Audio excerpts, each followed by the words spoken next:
The Sultanate of Oman markets itself as safe, stable and business-friendly. Although it shares a border with war-torn Yemen, its position on the Arabian Sea puts it within reach of energy-hungry emerging markets in India and East Africa. But plummeting global oil prices are forcing the petrol-fueled state into a new era of austerity, which may have dramatic repercussions for the relationship between Omanis and this man, Sultan Qaboos. Muscat is still strewn with bunting. 2015 marked the Sultan's 45th year as Oman's Prime Minister, Commander-in-Chief, Central Bank Chairman and Minister of Defence, Foreign Affairs and Finance. Last March, he returned to Oman after 8 months of hospital treatment. Omanis celebrated then, but without an heir and clear successor, some are anxious about a power struggle in a post-Qaboos Oman. The monarch will turn 76 this year. Pro-reform protests during the 2011 Arab uprisings jolted the Qaboos regime.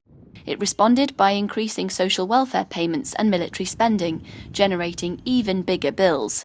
Power stayed in the Sultan's hands, and dissent was repressed.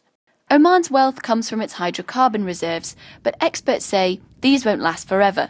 Oman oil has probably peaked now and it's over the hump. It's not one of the wealthier countries like Saudi Arabia or Abu Dhabi, which has enough oil for 100 years. And weak oil and gas revenues, which made up 79% of its budget in 2015, means the government can no longer afford lavish subsidies for Omanis in return for loyalty. Standard & Poor's downgraded its credit rating of Oman's sovereign debt last November, a reflection on Oman's weakening fiscal status. Oman finished 2015 with a deficit of 4.5 billion Omani rials, or $11.7 billion US. Delivered in the first week of January, Oman's 2016 budget was a shock. To make up for lost oil revenues, financing from Oman's sovereign reserves will double, and foreign borrowing is set to increase by 450%. But with the budget break-even at around $110 per barrel, and oil currently trading at $30 and under, even big borrowing won't make ends meet.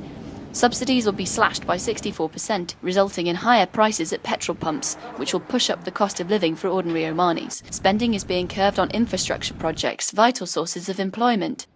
Corporate taxes will rise, some assets will be privatised, and government car use will be limited, although the Sultan's official yacht seems to have been spared. Despite topping global tables for military spending, Oman is the region's peacemaker. But with tensions running high in the Persian Gulf, balancing Iran and Oman's sponsor Saudi Arabia will be more challenging than ever in the coming year. The Sultan may be able to hold Oman steady in 2016, but the forecast looks stormy.